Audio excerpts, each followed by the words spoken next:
अस्सलाम वालेकुम रहमतुल्लाह। साथियों, मैं उम्मीद करता हूँ कि आप सब खैरियत से होंगे। आज की इस वीडियो में हम लोग पढ़ने वाले हैं अल्लामा इक़बाल और उनकी मशहूर नज़्म जुगनू, जो कि एलडीसी के सिलेबस में शामिल है। एलडीसी के जितना भी सिलेबस है उसके कंप्लीट नोट बिल्कुल ऑर्गेनाइज्ड वे में सारे पॉइंट को मैंने लिखा है। बहुत ही बेहतरीन अंदाज़ में मैंने इस नोट को तैयार किया है। तो आज की इस वीडियो में हम लोग बात करेंगे अल्लामा इक़बाल के हयात व ख़िदमात और नज़्म को पढ़ेंगे जुगनू और उनकी तशरीह और उनके अल्फाज व मानी को देखेंगे और उनसे मुतल्लिक़ जो भी चीज़ें एग्ज़ाम में पूछे जा सकते हैं सारी चीज़ों को हम लोग डिटेल और तफसील के साथ देखेंगे। दोस्तों, अगर आप नोट लेना चाहते हैं तो 9546621479 पर आप मुझे व्हाट्सअप कर सकते हैं। 9546621479 इस पर कॉन्टेक्ट कीजिए, आपको ये PDF मिल जाएगा। तो शुरू करते हैं दोस्तों। अल्लामा इक़बाल असल नाम क्या है? शेख मोहम्मद इक़बाल। असल नाम क्या हो जाएगा? शेख मोहम्मद इक़बाल। विलादत इनकी कब हुई है? 9 नवंबर 1877 को इनकी विलादत हुई। किसकी? अल्लामा इक़बाल की। कब हुई है? 9 नवंबर 1877। इनकी वफ़ात कब है? वफ़ात 21 अप्रैल 1938 को इनकी वफ़ात हुई है। वफ़ात कहाँ पे हुई है? लाहौर में इनकी वफ़ात हुई है। और पैदाइश कहाँ पे है? सियालकोट में इनकी पैदाइश है। वालिद का नाम क्या है? शेख नूर मोहम्मद। वालिद का नाम है शेख नूर मोहम्मद और वालिदा का नाम है इमाम बीबी। वालिदा का नाम क्या हो जाएगा? इमाम बीबी वालिदा का नाम है। तो वालिद का नाम, वालिदा का नाम, पैदाइश कब हुई है और वफ़ात कब हुई, इन चीज़ों को आप डिटेल के साथ याद रखेंगे। आगे है मीर हसन अल्लामा इक़बाल के उस्ताद और शेख नूर मोहम्मद के दोस्त थे। क्या थे? मीर हसन अल्लामा इक़बाल के उस्ताद और शेख नूर मोहम्मद के दोस्त थे। 8 बरस की उम्र में इक़बाल का दाखिला स्कॉच मिशन स्कूल में कराया गया था। कहाँ पे उन्होंने एडमिशन लिया था? 8 बरस की उम्र में स्कॉच मिशन स्कूल में। नेक्स्ट है 1891 में मिडिल और 1893 में फ़र्स्ट डिवीज़न से उन्होंने क्या किया था? मैट्रिक पास किया था 1893 में फ़र्स्ट डिवीज़न से। अगला पॉइंट है 1899 ईस्वी में गवर्नमेंट कॉलेज से BA किया। कब किया था? 1899 में गवर्नमेंट कॉलेज से BA किया था। किस में किया था? और फिर फ़लसफ़े में MA भी किया था। BA करने के बाद किया उसने फ़लसफ़ा में MA किया। अगला पॉइंट है इक़बाल ने कम उम्र में ही रिवायती अंदाज़ की शायरी शुरू कर दी थी और फिर बाकायदा दाग की शागिर्दी इख्तियार की। किसकी शागिर्दी इख्तियार की थी इन्होंने? दाग की शागिर्दी इख्तियार की। इनकी आला तालीम कैसे हुई थी? 1905 में आला तालीम के लिए कहाँ जाना पड़ा था? इंग्लिस्तान। तो सवाल आ सकता है कि 1905 ईस्वी में आला तालीम हासिल करने के लिए अल्लामा इक़बाल ने कहाँ का सफ़र किया था या किस मुल्क का सफ़र किया था? तो आप याद रखेंगे कि इंग्लिस्तान का सफ़र किया था। कब किया था? 1905 ईस्वी में। नेक्स्ट 1923 में हुकूमत बरतानिया ने इन्हें सर का खिताब दिया था। क्या दिया था? सर का खिताब दिया था। किसने दिया था? हुकूमत बरतानिया ने दिया था। क्या दिया था? सर का खिताब दिया था। कब दिया था? 1923 में। और सर का खिताब जो मिला था अल्लामा इक़बाल ने किस शर्त पे इन्होंने एक्सेप्ट किया था, कबूल किया था? इन्होंने कहा था कि मेरे जो उस्ताद हैं मीर हसन, उनको शम्सुल उलमा का खिताब देंगे तब हम सर का खिताब एक्सेप्ट और कबूल करेंगे। नेक्स्ट है अल्लामा इक़बाल ने कितनी शादियाँ की थी? 3 शादियाँ की थी। अल्लामा इक़बाल ने कितनी शादियाँ की थी? 3 शादियाँ की थी। नेक्स्ट 1893 में इक़बाल की पहली शादी करीम बीबी से। पहली शादी किससे होती है अल्लामा इक़बाल की? करीम बीबी से। पहली शादी करीम बीबी से। उसके बाद 1910 ईस्वी में दूसरी शादी सरदार बेगम से हुई थी। दूसरी शादी किससे हुई थी? सरदार बेगम से। पहली शादी किससे हुई थी? करीम बीबी से। किससे? करीम बीबी से। दूसरी शादी सरदार बेगम से। तीसरी शादी किससे हुई है? मुख्तार बेगम से। तो अल्लामा इक़बाल की तीसरी शादी किससे हुई है? मुख्तार बेगम से। नेक्स्ट है 1895 में अल्लामा इक़बाल ने इंटरमीडिएट का इम्तहान 2nd डिवीज़न में पास किया था। कब किया था? 1895 ईस्वी में अल्लामा इक़बाल ने इंटरमीडिएट का इम्तहान किस में पास किया था? 2nd डिवीज़न से पास किया था। ओके। नेक्स्ट इक़बाल एक फ़लसफ़ी शायर हैं। कौन से शायर हैं? अल्लामा इक़बाल क्या हैं? एक फ़लसफ़ी शायर हैं।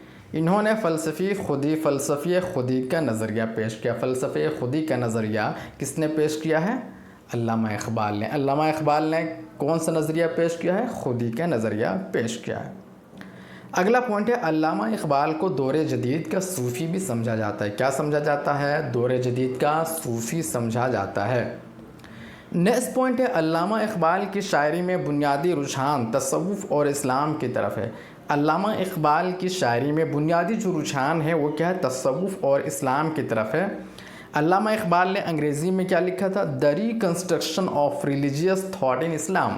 क्या लिखा था? The reconstruction of religious thought in Islam. ये किताब उन्होंने लिखी थी। इक़बाल का ताल्लुक़ कहाँ से था? कश्मीरी पंडितों से था। इक़बाल का ताल्लुक़ कहाँ से था? कश्मीरी पंडितों से। नेक्स्ट है, 1931 में अल्लामा इक़बाल दूसरी गोलमेज़ कॉन्फ्रेंस में शरीक हुए थे। कब शरीक हुए थे? 1931 में अल्लामा इक़बाल दूसरी गोलमेज़ कॉन्फ्रेंस में शरीक हुए थे। नेक्स्ट, 1932 ईस्वी में तीसरी गोलमेज़ कॉन्फ्रेंस में शरीक हुए थे। कब हुए थे? 1932 में तीसरी गोलमेज़ कॉन्फ्रेंस में। 1934 ईस्वी में अंजुमन हिमायत इस्लाम के सदर मुकर्रर किए गए। 1934 ईस्वी में अंजुमन हिमायत इस्लाम के सदर मुकर्रर किए गए। कौन? अल्लामा इक़बाल। इतना समझ में आ गया। नेक्स्ट पॉइंट है, अल्लामा इक़बाल की पीएचडी की डिग्री का मौजू क्या था? फ़लसफ़े अजम। पीएचडी की डिग्री का मौजू क्या था? फ़लसफ़े अजम। तो मोटी मोटी जो चीज़ें हैं वो आपको अल्लामा इक़बाल के ताल्लुक़ से हमेशा याद ही रहना चाहिए। जैसे अल्लामा इक़बाल की पैदाइश कब हुई है, अल्लामा इक़बाल की वफ़ात कब हुई है, अल्लामा इक़बाल की पैदाइश कहाँ हुई है, अल्लामा इक़बाल की वफ़ात कहाँ हुई है। इसी तरह से अल्लामा इक़बाल ने आला तालीम हासिल करने के लिए कहाँ का सफ़र किया? जैसे 1905 में इंग्लिस्तान का सफ़र किया। अल्लामा इक़बाल की पीएचडी का डिग्री का मौजू क्या था? तो फ़लसफ़े अजम था। तो ये क्या है? ये सब मोटी मोटी चीज़ें हैं, इसको आप याद रखिए, इम्पोर्टेंट चीज़ें हैं। अल्लामा इक़बाल की हिमाला अल्लामा इक़बाल की पहली मतबूआ नज़्म है। अल्लामा इक़बाल की पहली मतबूआ नज़्म क्या है? हिमाला। हिमाला क्या है? अल्लामा इक़बाल की पहली मतबूआ नज़्म है जो मखज़न लाहौर के पहले शुमारा कोहिस्तान हिमाला के नाम से शाये हुआ। कोहिस्तान हिमाला के नाम से शाये हुई और बांगे दरामे हिमाला के नाम से शाये की गई। बांगे दरामे किस नाम से? हिमाला के नाम से। हाली ने अंजुमन हिमायत इस्लाम के जलसे में तसव्वुर दर्द के शेर को पसंद करके अल्लामा इक़बाल को कितना रुपया दिया था? 10 रुपये का इनाम दिया था। हाँ, अल्लामा इक़बाल क्या करते हैं? अपने कलाम में तलमीह का इस्तेमाल बहुत ही कसरत से करते हैं। तलमीह क्या चीज़ है? तलमीह होती है किसी ख़ास वाक़ये की तरफ इशारा करना है। कोई वाक़या है, एक्सीडेंट है, उसकी तरफ इशारा करना। अब देखेंगे अल्लामा इक़बाल के तसानीफ़। अल्लामा इक़बाल के 4 शेरी मजमूए हैं। नंबर 1 है बांगे दरा, बाले जिब्रील, ज़रबे कलीम, अरमग़ान हिजाज़। तो ये था दोस्तों अल्लामा इक़बाल के ताल्लुक़ से बहुत ही उम्दा, मुख्तसर और जामे हयात व ख़िदमत की झलक। दोस्तों, उर्दू की अच्छी और बेहतरीन तैयारी के लिए आप अज़ीम अकेडमी के साथ जुड़ सकते हैं और यूट्यूब चैनल को भी सब्सक्राइब कर सकते हैं। आपको यहाँ पे उर्दू की तैयारी बहुत ही बेहतर और अच्छे अंदाज में होगा। अब नोट्स के लिए 9546621479 पे कांटेक्ट कीजिए, यहाँ पे व्हाट्सएप कीजिए। आपको पूरा नोट बहुत ही स्ट्रक्चर वे में जो बनाया गया है, प्रिपेयर किया गया है, आपको तैयारी करने में बहुत ही आसानी होगी और आपका समय भी बचेगा। कम समय में आप अच्छी तैयारी कर सकते हैं। आगे बढ़ते हैं। नज़्म जुगनू। अब अल्लामा इक़बाल की नज़्म क्या है? जुगनू है। तो इसको हम लोग पढ़ेंगे किस तरह से। जुगनू की रोशनी है काशाने चमन में। जुगनू की रोशनी क्या है? काशाने चमन में। तो ये नज़्म जो है उसका टॉपिक जो है, हेडिंग जो है वो जुगनू है। तो सारी चीज़ें यहाँ पे जुगनू ही से रिलेटेड, जुगनू की खासियत से रिलेटेड ही आपको यहाँ पे देखने को मिलेगा। तो है क्या है? जुगनू की रोशनी है काशाने चमन में, या शमा जल रही है फूलों की अंजुमन में। जुगनू की रोशनी जब अब अंधेरे में जब देखेंगे तो जुगनू की रोशनी बिल्कुल साफ आपको दिखाई देगा और लगेगा कि कोई शमा जल रही है। कोई शमा आपके आसपास, कोई शमा जल रही है जिसकी रोशनी आप तक पड़ती है या आपके अंजुमन में पड़ती है, तो उसी को ताबीर किया है फूलों के अंजुमन में। फूलों के अंजुमन में वो ऐसी चमकती है, उसकी रोशनी ऐसी होती है और उसकी शमा और रोशन ऐसे जलती है, लगता है कि फूलों का मतलब वो फूलों की अंजुमन है। आया है आसमां से उड़कर कोई सितारा, या जान पड़ गई है महताब की किरण में। आया है आसमां से उड़कर, क्या आया है? कोई सितारा, तो जुगनू को क्या कहा गया है यहाँ पे? सितारा। किससे तशबीह दिया है? सितारे से तशबीह दिया। आया है आसमां से उड़कर कोई सितारा, तो जुगनू ही उड़ के आया है ना। या जान पड़ गई है महताब की किरण में, महताब क्या है? या चांद ही, चांद की जो रोशनी है उसी में जान पड़ गई है, जान पड़ गई है महताब की किरण में। ये जो जुगनू की रोशनी है, जुगनू की जो किरण है, उसको यहाँ पे कहा गया या जान पड़ गई है महताब की किरण में। यशब की सल्तनत में दिन का सफ़ीर आया, यशब की सल्तनत में, शब की सल्तनत क्या है? सल्तनत, बादशाहत, रात की बादशाहत। दिन का सफ़ीर आया यानी इस तरह से आया है, यानी वो जो जुगनू आया वो इस तरह से आया है कि दिन, मतलब ऐसा लगने लगा कि गोया वो दिन में आए हों।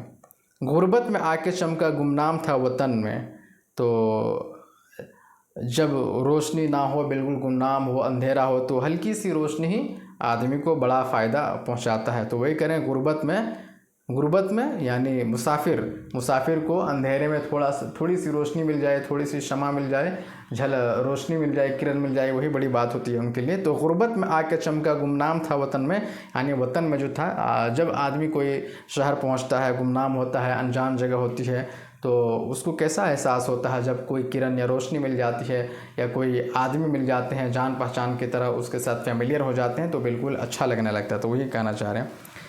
तिकमा कोई गिरा है महताब की क़बा का, ज़र्रा है या नुमाया सूरज के पैरहन में, हुस्न कदीम की ये पोशीदा एक झलक थी, ले आए जिसको कुदरत खलवत से अंजुमन में। छोटे से चांद में है जुल्मत भी रोशनी भी, निकला कभी गुहन से कभी आया कभी गहन में। परवाना एक पतंगा, जुगनू भी एक पतंगा, वो रोशनी का तालिब ये रोशनी सरापा। हर चीज़ को जहाँ में कुदरत ने दिल बरी दी, परवाने को तपिश दी, जुगनू को रोशनी दी। कुदरत ने क्या दी? परवाने को तपिश दी, जुगनू को क्या दी? रोशनी दी। तो ये सब आप नज़्म को पूरा अच्छा से बेहतरीन से पढ़ के याद रखिए। नज़्म का हर लाइन आपके जहन में होना चाहिए। इस तरह से पूछ देता है। और फिल इन द ब्लैंक वाला भी क्वेश्चन आता है, जैसे परवाने ने क्या दी? तपिश दी। जुगनू को क्या दी? कुदरत ने रोशनी दी। तो ये सब पूछ देता है। तो इस नज़्म को आप डिटेल के साथ पूरी नज़्म को पढ़ लीजिएगा। अब नज़्म का जो अल्फाज मानी है उसको भी देखेंगे। सुखन क्या है? बात है, गुंशे फूल की कली, कसक हल्की दर्द, वहदत क्या है? अकेला पिन्हा पोशीदा, हुस्न अज़ल ऐसा हुस्न जो हमेशा कायम रहे, पतंगा परवाना जुल्मत तारीकी, पैरहन क्या है? लिबास। उसके बाद शब का मतलब होता है रात, सफ़ीर का मतलब कासिद सल्तनत हुकूमत, अंजुमन का मतलब महफिल, और किरण का मतलब होता है रोशनी। नेस्ट है चमन बाग, काशाना घर, मकान आशियाना, महताब चाँद, तिकमा बटन, क़बा उचकन, खलवत तन्हाई, और गहन सूरज में जो का तारीख होना, सरापा मुकम्मल, शफ़क़ रोशनी सुर्खी, ज़वाल सूरज या चाँद का गुरूब की तरफ मैलान, अज़ल हमेशगी, गुंशे शगुफ़ा, आरसी आईना। तो वर्ड मीनिंग आपको याद रहेगा। तो यहाँ जो नज़्म है उसका माना व मफ़हूम भी बहुत जल्दी आप समझ जाएंगे। दोस्तों, अगर ये वीडियो आपको अच्छा लगा हो तो प्लीज़ वीडियो को लाइक करके चैनल को ज़रूर सब्सक्राइब कीजिएगा, और दोस्तों को भी ये वीडियो आप ज़रूर शेयर कीजिएगा। इससे क्या होता है कि मोटिवेशन मिलता है, और मोटिवेशन जब मिलेगा तो हमें बेहतर से बेहतर आपके लिए वीडियो बनाने की कोशिश भी करेंगे। शुक्रिया।